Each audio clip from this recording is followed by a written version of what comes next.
14 اینکروں کے بائیکاٹ کا فیصلہ ہو گیا ہے۔ پاکستان پیپلز پارٹی اور نون لیگ کی آپس کی لڑائی اب شدت اختیار کرنا شروع ہو گئی ہے۔ عمران خان صاحب اور بشرا بی بی نے بھی ان ترامیم کا فائدہ اٹھایا ہوا ہے۔ منصور علی شاہ صاحب نے اس میں لکھا ہے میں اس فیصلے سے اتفاق نہیں کرتا۔ نواز شریف صاحب نے بھی یہ بات کہی ہے کہ میں اگلی دفعہ پیپلز پارٹی کے ساتھ اتحاد کرنے کے حق میں نہیں۔ خواجہ سعد رفیق صاحب یہ سمجھتے ہیں کہ بلاول بھٹو سندھ کے اندر اشرافیہ کو خرید کر سیاست کرتے ہیں۔ السلام علیکم ناظرین، میں ہوں منصور علی خان، اپنے ڈیجیٹل چینل کے اوپر آپ کو خوش آمدید کہوں گا۔ بڑی ہی انٹرسٹنگ خبریں اس ویڈیو کے اندر آپ کے ساتھ شیئر کرنے جا رہا ہوں۔ ایک تو پچھلے 12 گھنٹے کے اندر ایک ڈیولپمنٹ یہ ہوئی کہ نیب ترامیم کو عمر طاہر بندیال صاحب نے جاتے جاتے اڑا دیا اور عمران خان صاحب کی درخواست کو منظور کر لیا گیا۔ اب زیادہ تر لوگ یہ سمجھتے رہے کہ جی عمران خان صاحب نے ایکچولی کبھی بھی ان ترامیم کا فائدہ نہیں اٹھایا، لیکن اس حوالے سے صورتحال کچھ مختلف ہے اور معاملہ ہے کیا، یہ تھوڑی دیر میں آپ کے ساتھ شیئر کرنے جا رہا ہوں۔ ایک تو میں نے یہ ڈسکس کرنا ہے۔ دوسرا ایک اور جو انٹرسٹنگ چیز ہے وہ یہ ہے کہ 14 اینکروں کے بائیکاٹ کا فیصلہ ہو گیا ہے۔ جی ہاں، 14 اینکرز ہیں جن کے بائیکاٹ کا فیصلہ ہوا ہے۔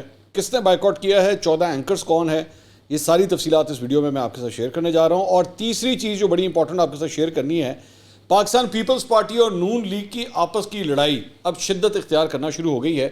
پاکستان پیپلز پارٹی کے ایک رہنما سے میری ملاقات ہوئی ہے پچھلے 12 گھنٹے کے اندر، اور انہوں نے جو کچھ کہا ہے نون لیگ کے بارے میں، وہ ایک بڑا سخت لفظ بھی بلکہ انہوں نے یوز کیا ہے، میں ویسے ہی آپ کو رپورٹ کرنے جا رہا ہوں کہ انہوں نے کیا کہا ہے۔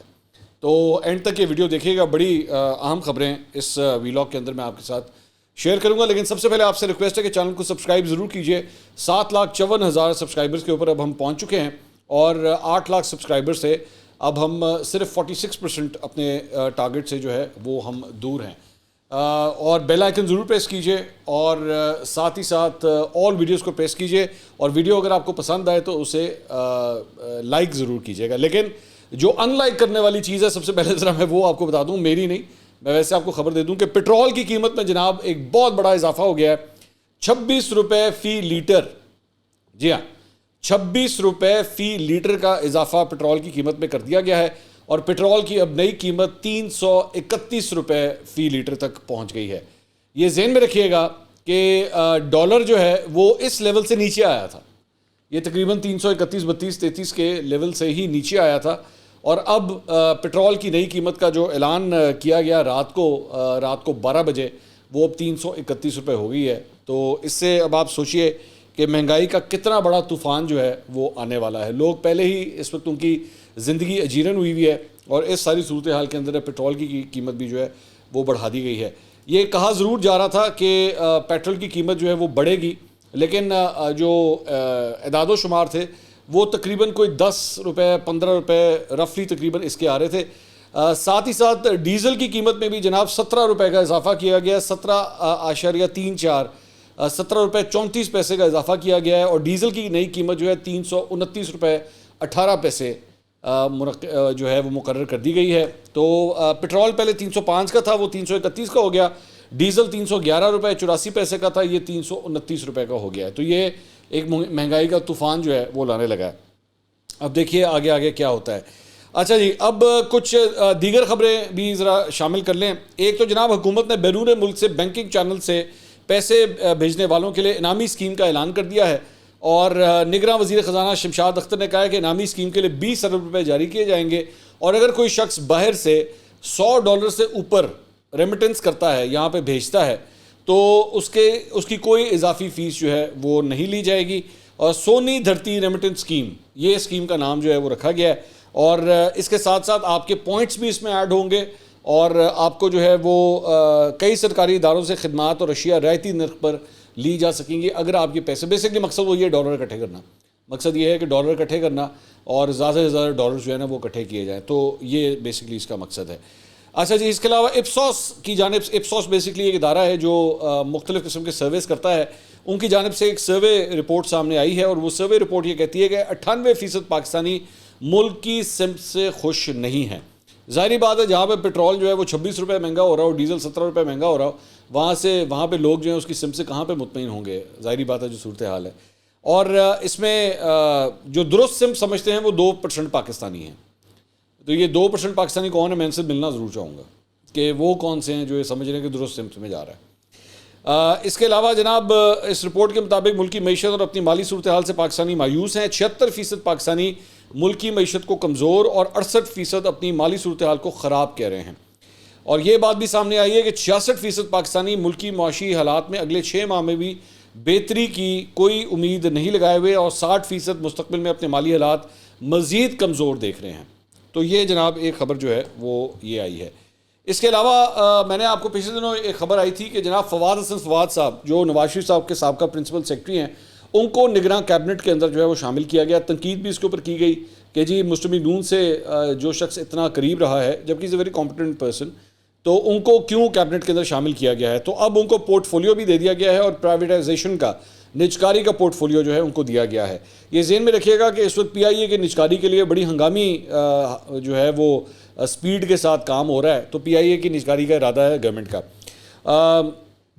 تو اور اس سلسلے میں جو ہے وہ اب فواد حسن فواد صاحب کو یہ بڑا امپورٹنٹ پورٹ فولیو جو ہے دیا گیا ہے. اور اگلی خبر بھی یہی ہے کہ نگراں وزیر اعظم کی ہدایت پر پی آئی اے کی اثاثوں کی نجکاری کا عمل شروع ہو گیا ہے. امریکہ میں پی آئی اے کے روز ویلٹ ہوٹل کی فروخت کے لیے اقدامات تیز کر دیے گئے ہیں اور نجکاری کمیشن نے روز ویلٹ ہوٹل کی نیلامی سے متعلق فائنینشیل ایڈوائزر کے تقرر کے لیے پیشکش طلب کرتے ہوئے ہدایت کی ہے کہ روز ویلٹ ہوٹل کی فائنینشیل ایڈوائزری کے لیے دلچسپی رکھنے والی فرمز 9 اکتوبر تک $1,000 فیس کے ہمراہ درخواستیں جمع کروائیں. پی آئی اے کے روز ویلٹ ہوٹل کو سرکاری اداروں کی نجکاری کی فہرست میں شامل کیا گیا ہے. روز ویلٹ کے لیے فائنینشیل ایڈوائزرز کے طور پہ درخواستیں دینے کے لیے تکنیکی دستاویز نجکاری کمیشن کی ویب سائٹ پر موجود ہیں. تو ایک تو ایلیمنٹ جو ہے وہ یہ بھی اب شروع ہو گیا ہے. اچھا جی, اس کے علاوہ ایک بڑی امپورٹنٹ خبر ہے جو عمران خان صاحب کے حوالے سے میں دینا چاہوں گا. آپ جانتے ہیں کہ کل اس سلسلے میں جو نیب ترامیم تھی ان کو 10 میں سے 9 ترامیم کو اڑا دیا گیا.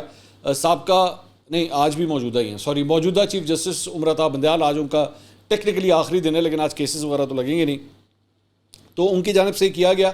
تو ایک امپریشن یہ تھا کہ جناب عمران خان صاحب نے ان ترامیم سے آج تک کبھی بھی کوئی ایڈوانٹیج نہیں لیا ہوا ہے. لیکن ثاقب بشیر صاحب ہیں جو کہ ایک سینئر رپورٹر ہیں اور چینل 92 سے غالباً اب ان کا تعلق ہے, انہوں نے ایک ٹویٹ کیا ہے اس معاملے میں اور انہوں نے لکھا ہے کہ توشہ خانہ نیب کیس کال اپ نوٹس بھیجنے کے طریقہ کار کے پوائنٹ پر بھی مئی میں نیب ترامیم کا سہارا لے کر عمران خان اور بشرا بی بی نے اسلام آباد ہائی کورٹ سے ابتدائی ریلیف لیا تھا. عدالت نے نیب کو حکم دیا تھا کہ ترمیم کو مد نظر رکھ کر کال اپ نوٹس بھیجتے ہوئے تمام تقاضے پورے کریں. تو عمران خان صاحب اور بشرا بی بی نے بھی ان ترامیم کا فائدہ اٹھایا ہوا ہے. اور دوسری بات, ایک بات ذہن میں رکھیے گا کہ ان ترامیم کے اڑنے کے بعد ایک تو بہت سی چیزیں جو ہے نا وہ اب نیب کی طاقت, میں بلکہ ایک اور بڑی انٹرسٹنگ آپ کو خبر دیتا ہوں کہ میری کل رات کو نیب کے ایک سینئر آفیسر سے میری ملاقات ہوئی تو وہ بڑے خوش دکھائی دے رہے تھے, ان کے چہرے کی نا باتیں کھلی ہوئی تھی. تو میں نے کہا بھائی کیوں ہنس کیوں رہے ہیں آپ؟ تو کہتے ہیں آپ کو ہمارے ڈولے شولے نہیں اب نظر آ رہے. میں نے کہا یار ویسے بڑے ظالم لوگ ہیں یار آپ. کہتے ہیں بھائی جان اب تو آپ دیکھیں ہم یہ سر اٹھا کے اب چلیں گے, اب تو طاقت ہے یہ ہمارے پاس, اب آپ آگے تو دیکھیے. تو یہی ماحول چل رہا ہے. میں نے پوچھا ان سے, میں نے کہا جی یہ جب سے یہ فیصلہ آیا ہے تو اس کے بعد نیب میں کیا صورتحال ہے؟ انہوں نے کہا بھائی جان وہ اب تو جس طرح وہ پوپائے کا کارٹون ہوتا ہے نا, وہ اگر آپ نے کبھی دیکھا ہو تو وہ سپنچ کھاتا ہے, جیسے ہی وہ سپنچ کھاتا ہے تو اس کے ڈولے شولے جو ہیں وہ بڑھ جاتے ہیں, طاقت آ جاتی ہے. تو انہوں نے کہا جی ساڈے اندر بھی نا اسی ہن وہ پالک کھا لئی اسی, ساڈے اندر بھی ہن طاقت آ گئی. میں کہا جی اللہ خیر کرے اب. اچھا جی, اس کے علاوہ بائی دا وے اس کے علاوہ ایک اور جو اس میں ڈیولپمنٹ ہے کہ اس سے پہلے جو نیب کے چیئرمین تھے نا, ان ترامیم کی وجہ سے ان کی عہدے کی میعاد جو تھی وہ 3 سال تھی, مطلب ان ترامیم کی وجہ سے. اب وہ دوبارہ چونکہ واپس چلا گیا تو وہ 3 کے بجائے اب واپس 4 سال کے اوپر آ گئے ہیں. اور سابقہ فوجی افسر ہیں آج کل, ویسے بتا رہا ہوں میں تو ویسے بتا رہا ہوں کہ وہ آج کل نیب کے چیئرمین لگے ہوئے ہیں, یہ ذہن میں رکھیے گا. اور ساتھ ہی ساتھ اس سے پہلے جو نیب کی ترامیم تھی اس کے مطابق 30 دن کے لیے آپ کسی کو جو ہے وہ حراست میں رکھ سکتے تھے ترامیم کی وجہ سے, اور اس سے پہلے جو قانون تھا وہ 90 دن کا تھا, یہ ذہن میں رکھیے گا. تو یہ بھی اب ساری چیزیں جو ہیں وہ ذہن میں رکھیے. اس کے علاوہ میں ایک چھوٹی سی صرف ایک کریکشن کرنا چاہوں گا, وہ یہ تھی کہ ہم نے پچھلی ویڈیو کے اندر ذکر کیا تھا ان تمام افراد کا جن کو نیب کی ترامیم کی وجہ سے فائدے ہوئے تھے, جس میں شہباز شریف ان کے بیٹے, تو اس میں سبطین خان صاحب بھی تھے. سبطین خان صاحب وہ بھی شامل تھے. صرف کریکشن یہ تھی کہ شاید میں نے غلطی سے یہ کہہ دیا تھا کہ جی سابق اسپیکر پنجاب اسمبلی, تو ٹیکنیکلی اسپیکنگ وہ سابق نہیں ہے, وہ ابھی بھی اسپیکر ہیں, جب تک ایکچولی اگلا اسپیکر آ کے عہدہ نہیں لے لیتا تب تک چاہے اسمبلی تحلیل بھی ہو جائے اسپیکر جو ہوتا ہے وہ اپنے عہدے پہ برقرار رہتا ہے because he is the custodian of the house. تو وہ سابقہ نہیں ہے، موجودہ ہیں. یہ بس ایک چھوٹی فائدہ البتہ پھر بھی انہوں نے لیا تھا وہ بات اپنی جگہ پہ ہی قائم ہے. اچھا جی، یہ جو نیب ترامیم کے حوالے سے جو فیصلہ آیا ہے 58 کیسز کا 58 پیجز کا جو ہے وہ فیصلہ آیا ہے اور اکثریتی فیصلہ چیف جسٹس عمرتاب بندیال صاحب نے تحریر کیا ہے. فیصلے میں 2 صفحات پر مشتمل جسٹس منصور علی شاہ صاحب کا اختلافی نوٹ بھی شامل ہے. منصور علی شاہ صاحب نے اس میں لکھا ہے جی اکثریتی فیصلہ کل رات کو مجھے موصول ہوا ہے، میں اس فیصلے سے اتفاق نہیں کرتا، اتنے کم وقت میں اختلاف کی وجوہات تحریر نہیں کر سکتا، تفصیلی اختلافی نوٹ بعد میں جاری کروں گا. اس میں فی الحال جو انہوں نے چھوٹا نوٹ لکھا ہے اس میں انہوں نے لکھا ہے کہ میری نزدیک کیس کا بنیادی سوال نیب ترامیم نہیں پارلیمان کی بالادستی ہے. پارلیمان پاکستان کے 24 کروڑ عوام کے چنے گئے نمائندوں کا ایوان ہے. یہ سوال پارلیمانی آئینی جمہوریت کی اہمیت کا ہے. یہ سوال ریاست کے 3 ستونوں اور طاقت کی تقسیم کا ہے. یہ معاملہ محدود عدالتی حدود کا ہے جس میں غیر منتخب ججز ہوتے ہیں. جسٹس منصور علی شاہ نے اپنے اختلافی نوٹ میں لکھا کہ بنیادی حقوق سمیت کسی قانون کی واضح خلاف ورزی نہیں ہوئی. فیصلہ منتخب نمائندوں کے ذریعے اختیارات کے استعمال کے آئینی اصول سے مطابقت نہیں رکھتا. فیصلہ اختیارات کی تقسیم کے اصول سے مطابقت نہیں رکھتا.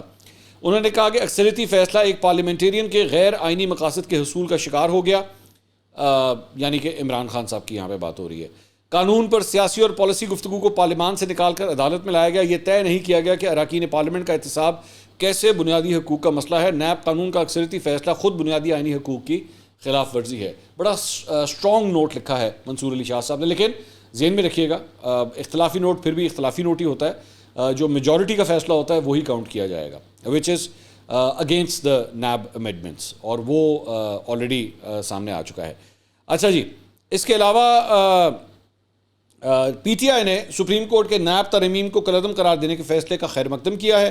ترجمان پی ٹی آئی نے کہا ہے کہ نیب ترمیم کالعدم قرار دینے کا سپریم کورٹ کا فیصلہ chairman P T I Imran Khan کی نہیں بلکہ حق اور انصاف کی جیت ہے. ترجمان نے مزید کہا کہ سابقہ حکومتی اتحادی پی ڈی ایم نے نیب کو سیاسی مفادات کے لیے استعمال کیا. پی ڈی ایم دور حکومت میں شہباز شریف، مریم نواز، آصف زرداری، حمزہ شہباز اور اسحاق ڈار کو نیب ریلیف دیا گیا.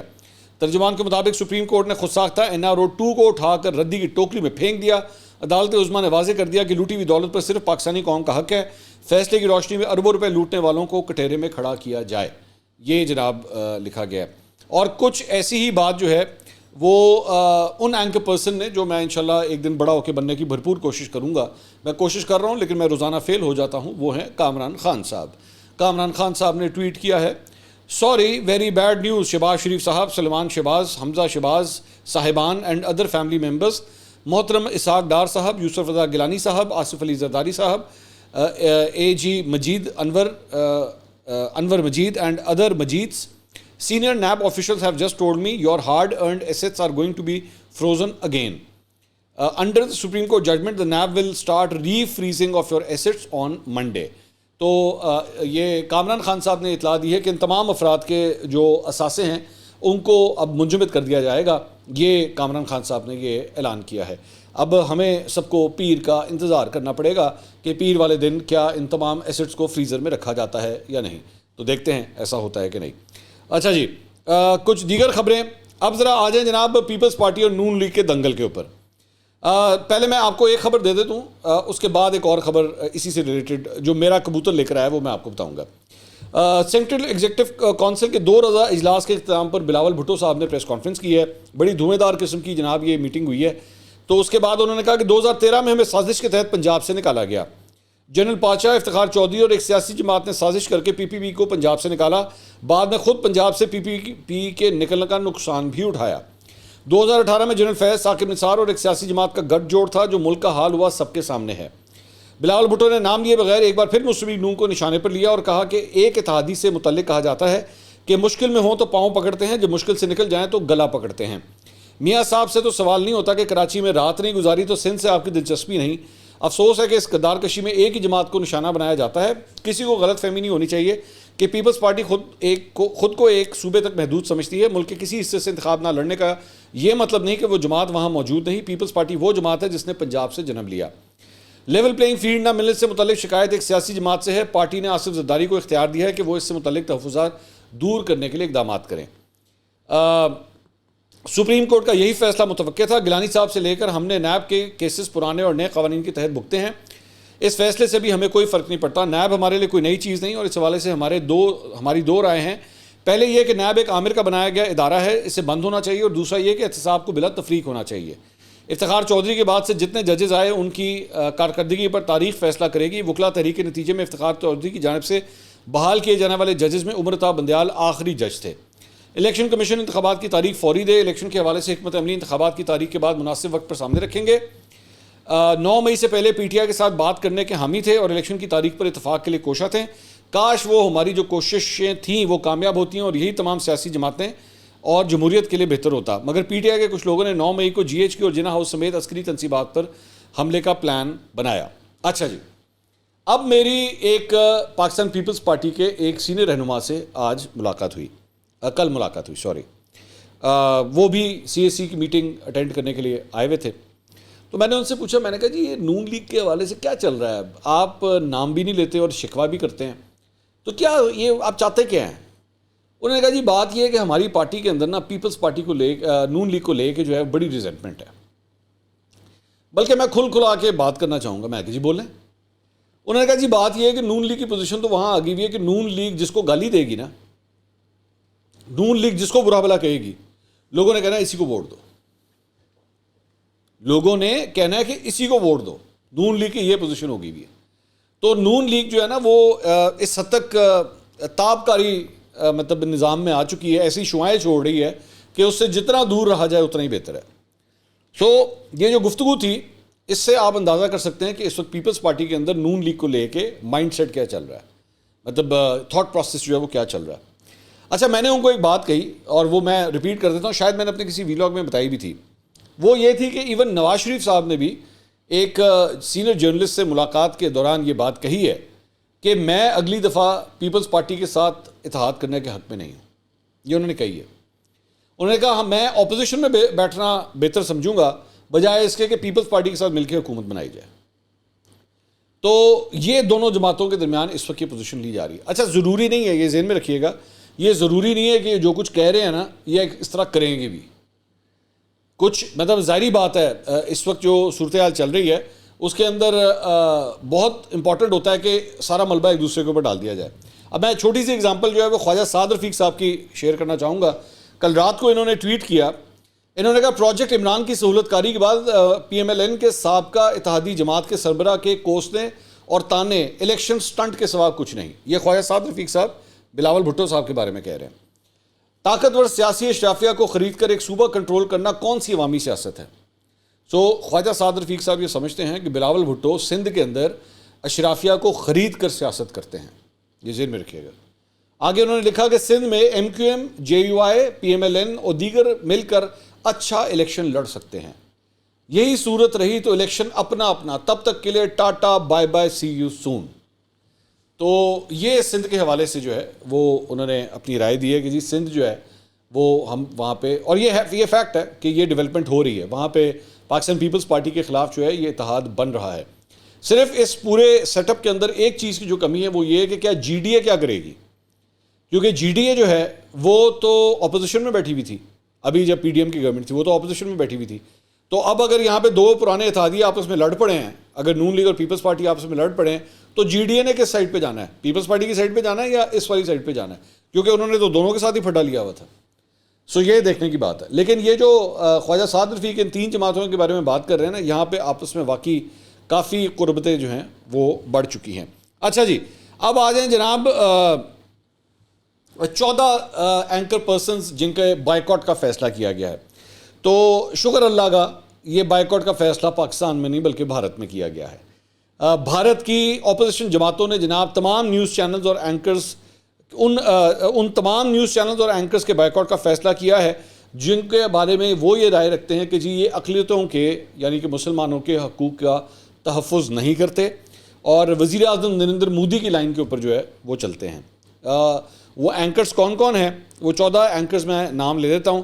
ادیتی تیاگی, امن چوپڑا, امیش دیوگن, آنند نرسمہان, ارنب گوسوامی, میں ان کا نام غلط کس طرح بول دیا, اور لڑی نہ پہن میرے نال,